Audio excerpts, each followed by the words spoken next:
Hare Krishna to all dear devotees. Hare Krishna Prashanti Mataji, please accept my humble obeisances. All goes to Srila Prabhupada and Guru Maharaj. Mataji, whenever you are ready, you can please start, Mataji. Hare Krishna. Sure, Mataji. Thank you so much, Mataji. Hare Krishna, dear devotees. Please accept my humble obeisances. All glory to Prabhupada and Gurudev. Om Namo Bhagavate Vasudevaya. Om Namo Bhagavate Vasudevaya. Om Namo Bhagavate Vasudevaya. Narayanam Namaskrityam Naram Chaiva Narottamam Devim Saraswatim Vyasam Tato Jayamudhirayet Nashtaprayeshu Aphatreshu Nityam Bhagavata Sevaya Bhagavati Uttama Shloke Bhaktir Bhavati Naishtakim. Today we are reading Srimad Bhagavatam Canto 10, Chapter 15, The Killing of Thenuka, the Ass Demon, from text 1 to 90. Text 1. Sukadeva Goswami said, when Lord Rama and Lord Krishna attained the age of Pauganda 6 to 10, while living in Vrindavana, the cowhead men allowed them to take upon the task of tending the cows. Engaging thus in the company of their friends, the two boys rendered the land of Vrindavana most auspicious by imprinting upon it the marks of their lotus feet. Text 2. Thus desiring to enjoy pastimes, Lord Madhava, sounding his flute, surrounded by cowherd boys, when they were chanting his glories and accompanied by Lord Baladeva, kept the cows before him and entered the Vrindavana forest, which was full of flowers and rich with nourishment for the animals. Text 3. The Supreme Personality of Godhead looked over the forest, which resounded with the charming sounds of the bees, animals, and birds, and which was enhanced by a lake whose clear water resembled the minds of great souls, and by breeze carrying the fragrance of 100 petaled lotuses. Seeing all this, Lord Krishna decided to enjoy the auspicious atmosphere. Text 4. The primeval Lord saw that the stately trees, with their beautiful reddish buds and their heavy burden of fruits and flowers, were bending down to touch his feet with the tips of their branches. Thus, he smiled gently and addressed his elder brother. Text 5. The Supreme Personality of Godhead said, O greatest of lords, just see how these trees are bobbing their heads at your lotus feet, which are worshipable by the immortal demigods. The trees are offering you their fruits and flowers to eradicate the dark ignorance that has caused their birth as trees. Text 6. O original personality, these bees must all be great sages and most elevated devotees of yours, for they are worshipping you by following you along with the path and chanting your glories, which are themselves a holy place for the entire world. Though you have disguised yourself within this forest, O sinless one, they refuse to abandon you, their worshipable Lord. Text 7. O worshipable one, these peacocks are dancing before you out of joy. These do and are pleasing you with affectionate glances, just as the gopis do. And these cuckoos are honoring you with Vedic prayers. All these residents of the forest are most fortunate, and their behavior towards you certainly befits great souls receiving another great soul at home. Text 8. This earth has now become most fortunate because you have touched their grass and bushes with your feet and her trees and creepers with your fingernails, and because you have grazed her rivers, mountains, birds, and animals with your merciful glances. But above all, you have embraced the young cowherd woman between your two arms, a favor hankered after by the goddesses of fortune herself. Text 9. Sukadeva Goswami said, thus expressing his satisfaction with the beautiful forest of Vrindavana and its inhabitants, Lord Krishna enjoyed tending the cows and other animals with his friends on the banks of the river Yamuna below Govardhana hill. Text 10 to 12. Sometimes the honeybees in Vrindavana became so mad with ecstasy that they closed their eyes and began to sing. Lord Krishna, moving along the forest path with his cowherd boyfriends and Baladeva, would then respond to the bees by imitating their singing while his friends sang about his pastimes. Sometimes Lord Krishna would imitate the chattering of a parrot, sometimes with a sweet voice, the call of a cuckoo, and sometimes the cooing of swans. Sometimes he vigorously imitated the dance of a peacock, making his cowherd boyfriends laugh. Sometimes with a voice as deep as the rumbling of clouds, he would call out with great affection the names of the animals who had wandered far from the herd, thus enchanting the cows and the cowherd boys. Text 30. Sometimes he would cry out in imitation of birds such as the kakoras, grarunas, chakrahas,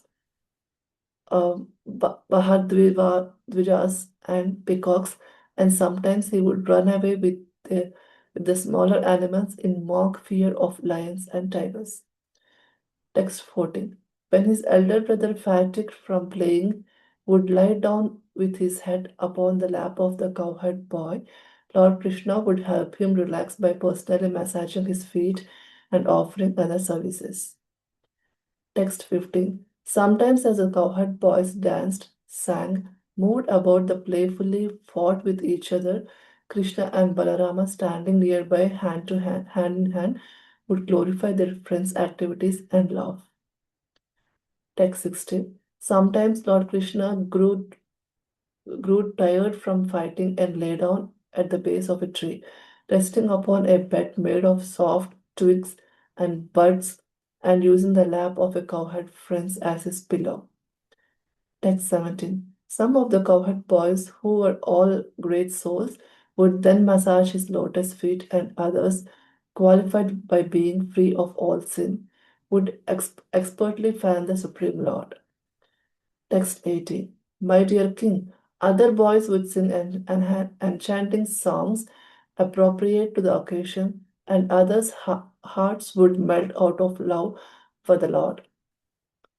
Text 19. In this way, the Supreme Lord, whose soft lotus feet are personally attended by the goddesses of fortune, concealed his transcendental opulences by his internal potency and acted like the son of a cowherd. Yet, even while enjoying like a village boy in the company of other village residents, he often exhibited feats only Lord could perform. Thank you, Mataji. Hare Krishna. Sorry for the misspells in between. Thank you. So much, Mataji. Hare Krishna, Shyama Dulari, Devi Dasi Mataji. Please accept our humble obeisances. All goes to Srila Prabhupada and Guru Maharaj. Mataji, please take over the call, Mataji. Hare Krishna. Thank you for giving me the opportunity, Mataji. Thank you, Prashanti Mataji, for reading the translations. Yeah, thank you all the devotees for joining today. Please accept my humble obeisances and all glories to Srila Prabhupada. Om Namo Bhagavate Vasudevaya. Om Namo Bhagavate Vasudevaya. Om Namo Bhagavate Vasudevaya. Narayanam Namaskritya Naran Chaiva Narottamam Devim Saraswatim Vyasam Tato Jayamudirayet. Nashtaprayeshu Abhadreshu Nityam Bhagavata Sevaya. Bhagavate Uttama Shloke Bhaktir Bhavati Naishtiki. So today we are starting to read from the chapter 15 of Canto 10, titled The Killing of Dhenukasura, the Ass Demon. So this is a beautiful chapter where the Krishna enters the Pauganda age. So the Leelas, Krishna Leelas in Vrajbhumi are divided into three, like Kaumara when he's a baby infant, and then next is the Pauganda. So this chapter starts at the age of his boyhood stage, and describes the Leelas from his where he starts actually tending the cows. In the previous chapters in his Kaumara Leela, we have seen that as a baby, he was and an infant, he was tending the calves, which are baby cows. But in this chapter, he'll be getting to go into the Vrindavan forest along with the cowherd boys and attending the cows and bulls. So the chapter starts with a beautiful verse.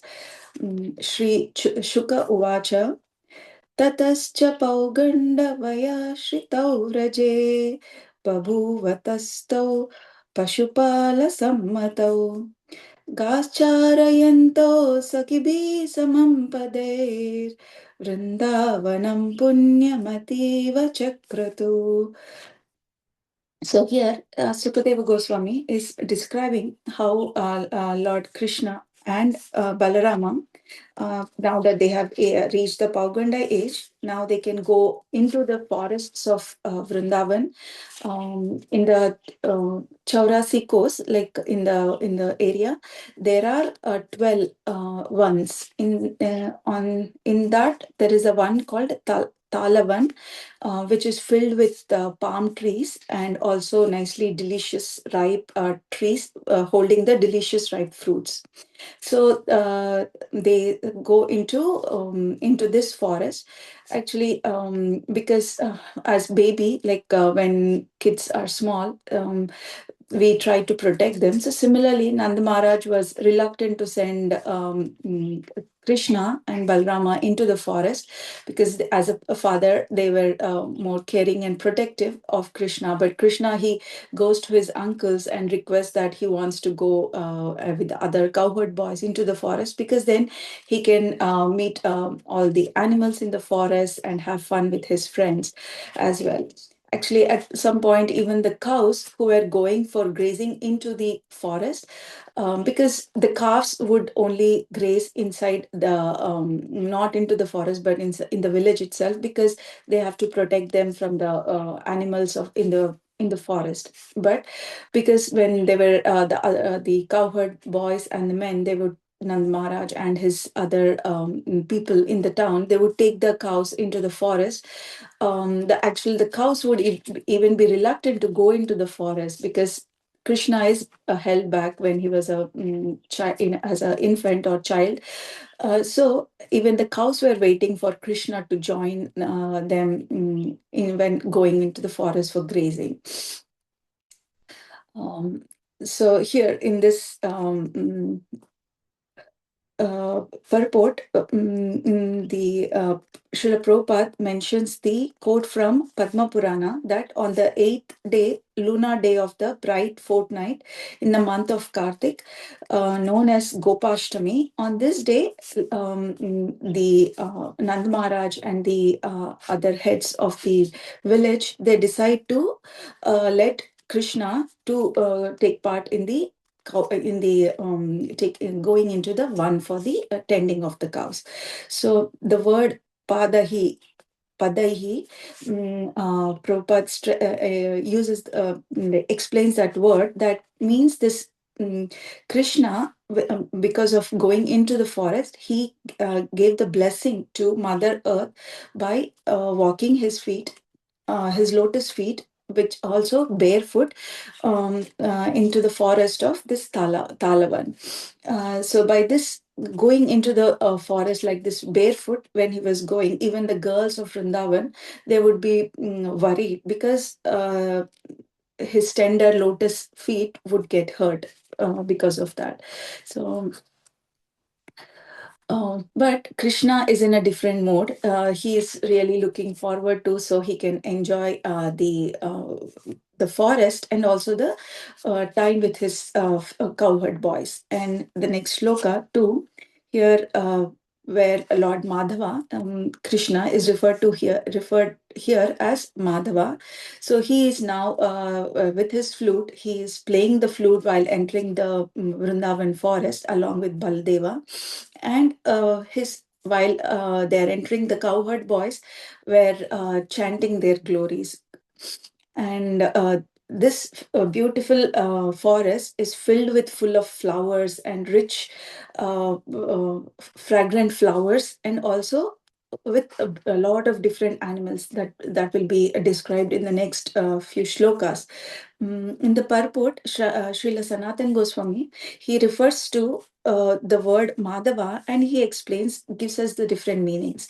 So Madhava means one is who is the consort of goddess Lakshmi. And then the second is also that Lord Krishna is the has descended in the dynasty of Madhu. So that's why also he's referred to as Madhava. And the third reason that meaning he explains is that the spring season is also known as Madhava, and when Krishna enters the Vrindavan forest, the whole forest looks like spring. Like spring is when you will see a lot of flowers are fresh flowers are blooming, and there is nice breeze in the atmosphere. And so this whole gives the celestial atmosphere because of the fresh flowers and nice fragrance. And the fourth meaning Srila Sanatan Goswami is giving is that Madhu also means that the taste of conjugal love that Krishna comes like that experiences here with the gopis. Yeah, so thus when the cowherd boys and Krishna, they are entering, they are all in this forest of Talavan in Rajdham. They are in a playful mode there because they are all small boys from the ages from 6 to 10. They are like they are looking to have fun in the day when they're along with the cows and the animals in the forest. With this, all this, like the mood of the spring and the cowherd boys playing in the one, this is actually not only here in Vrajdhama, but actually in the spiritual world of land of Vrindavan also, this is the same mood. Okay, so in the next shloka 3, Srila Vishwanath Chakravarti Thakur is explaining that because of this, the forest also is giving in return pleasure to Krishna, like for all the five senses. For the eyes, the beauty of the forest is giving pleasure to Krishna's eyes. And then the second is for his ears, the humming of the bees and the chirping of the birds, they are also pleasing to the Krishna's ears. And the lake, which is like a clear lake, is actually like the clear mind of a sage, and that is giving the sense of tongue, like for Krishna's that is pleasing Krishna's tongue, because when he drinks water from this lake. And then the flowers, which are giving out the nice fragrance, and also the trees which are blowing are giving out nice breeze, that is giving a pleasure to the touch sense of Krishna. And the next one is his nose, the fragrance from these petals. Normally, like because of the Krishna's presence there, the fragrance is like doubled, like not doubled, but 100 times of the fragrance of a petal. So the petals are also so happy that they're giving out so much of fragrance. So that fragrance is giving giving pleasure to the nose sense of Sri Krishna. So this is how beautifully Srila Vishwanath Thakur, Chakravarti Thakur is explaining the mood in the forest when Krishna is wandering in this forest. Okay, so then in the next text 4, Prabhupada is mentioning, stressing the word Muda Samyavan Iva. That means that Krishna is in a joking mode because he's in a playful mode with his friends, and with because when he's seeing all these big the trees which are heavy, like got heavy with the fruits and flowers, they're actually bowing down all the way to the earth to offer obeisances to the lotus feet of the Lord. So Krishna is like in a playful mode. He's giving credit rather to his brother Balaram, saying that all these trees are overwhelmed with devotion, and they are bowing down their heads and to your worshipable lotus feet. Due to this, because of that, these trees, even though they are in the form of like trees, they are actually elevated souls.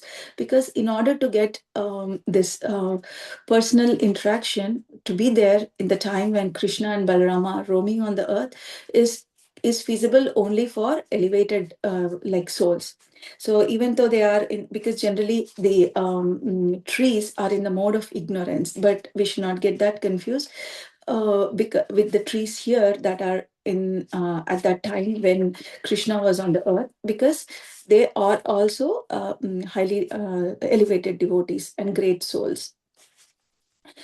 Because of that, they were able to get this association with the Lord. And by doing this service of offering the flowers and fruits at the lotus feet of Krishna and Balarama, they are actually getting even more purified. And Krishna now, who is playfully saying that these trees are offering at the lotus feet of Balrama. So that's another thing that he is actually doing is by praising, is also glorifying the his older brother Balram.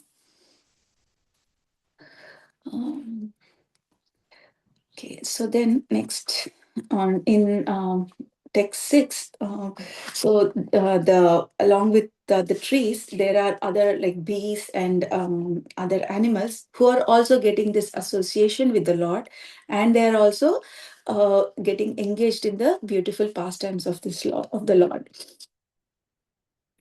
Even the bees who are roaming around these beautiful these trees with the which are full with flowers, because they are taking the nectar from these flowers, and they are roaming around the Lord. So even the bees would have been like great sages and elevated souls, because they got the opportunity to be around the Lord. And when the bees are buzzing, actually they are chanting the glories of the Lord. Mm,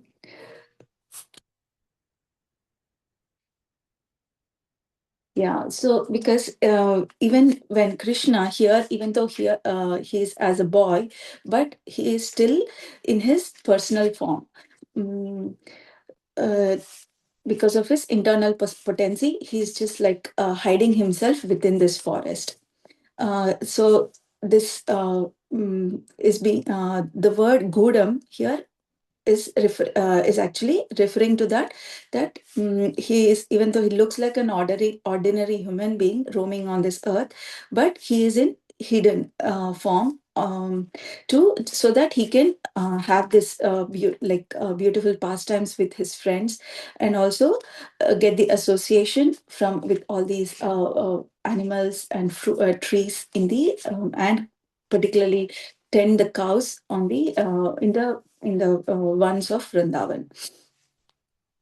And another word, Tirtha, in the shloka means that just simply by hearing the glories of the Lord and chanting them, Shravanam Kirtanam, we get anyone can be get the opportunity to cross beyond this material existence. And then another word, Anaga, that's used in this shloka, indicates that one, even though accidentally, if we deviate from the devotional service, Krishna gives the mercy and like forgives us. Mm. So just like the bees who are always singing and chanting the glories of the Lord, similarly we should be always like a bees, whether in any kind of service we are doing, we should always be in the mode of serving the Lord, and try to do the smaranam and kirtanam of the glories of the Lord. Next, in shloka 7, so the next is about the peacocks. So the peacocks are so pleased with by looking at the Lord, and they are so happy. So they started dancing, and the cuckoos are also making sounds, which are also honoring the Vedic prayers. And other residents are watching these. Other residents of the forest are watching these, and they're also getting the pleasure by watching that. And in Shloka 8, the word Adya is used, and which indicates that the current time where the Krishna and Balarama are appearing on this earth, is also one more reason is to deliver the earth, like in the form in the incarnation of Lord Varaha. Krishna, he personally came to deliver the Mother Earth, which where even here Prabhupada is mentioning that Lord Varaha and Shesha both are the expansions of Lord Balarama, who is again an expansion of Lord Krishna. So, like in these different ways, whether in the form of Lord Varaha and Krishna personally walking on the earth, so he's actually giving the mercy to Mother Earth.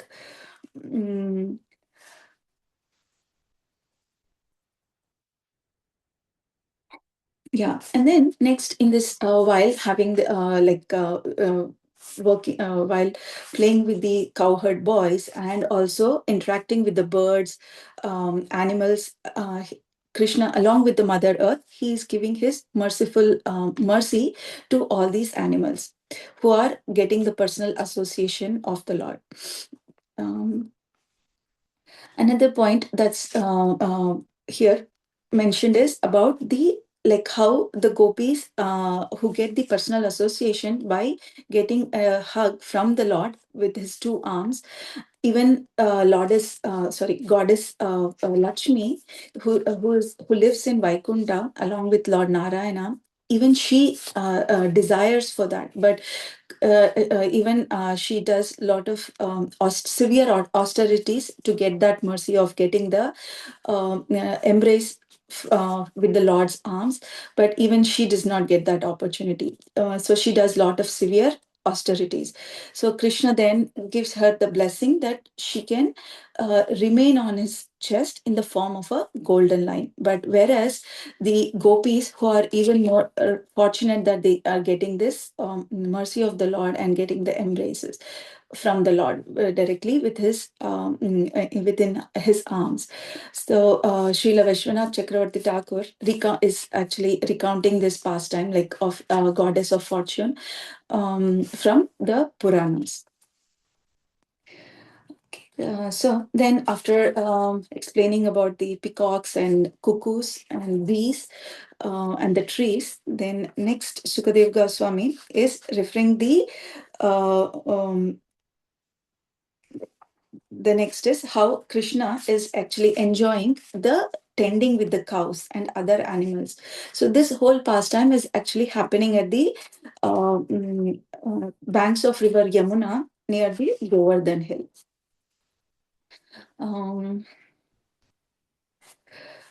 Yeah, so even like when the animals like honeybees or the cuckoos, when they are actually glorifying the Lord about his pastimes, they become so filled with ecstasy that they are even closing their eyes and enjoying it even more. And then the peacocks who are dancing, actually because Krishna is along with his friends, he's in a playful mood. He just says that these peacocks are not dancing well, and he himself imitates how to dance as a peacock. So seeing this, the cowherd boys, they get so ecstatic about it, and they start giggling and laughing about it. So seeing all this, the animals around them, they are also enjoying it, and they are also laughing. So this is just like how we see like kids around. So the kids, cowherd boys and Krishna, they are having fun. Uh, and then after that, when the cowherd boys are tired by tending the cows, then Krishna takes his flute and everybody lies down, and Krishna plays his flute and gives them even more pleasure. And when they are all tired, they lay down, and even Krishna, he would just lay down and put his head on the lap of one of the cowherd boys, and Balarama would press the feet of the Krishna, and after some time Balram would lay down on the lap of other cowherd boys, and Krishna would serve his elder brother by pressing the feet of Balrama. So in this way, all the there is spiritual pleasure and interaction and playful pastimes, and also ecstasy between the cowherd boys, the animals, the birds, the trees, everyone in the forest. And the devatas, they are always they come and watch these pastimes and take pleasure from that. And thus Krishna and everyone, they are enjoying this beautiful pastimes. And even though Krishna here as a boy, in his because of his internal potency, he appears like a boy, but still he also exhibits the feats which are feasible only for the Lord as a God, right? Like if you see all these different demons that he kills, this is not humanly possible for anyone. Only Lord, with his mercy, he exhibits this for the pleasure of the devotees. I think I would like to stop here. Thank you everyone for joining this Bhagavatam class. Hare Krishna. Thank you very much, Mataji. Hare Krishna. Hare Krishna, Mataji. Thank you. Thank you so much, Mataji. Hare Krishna. Thank you, Mataji. Hare Krishna. Thank you everyone. Hare Krishna. Hare Krishna.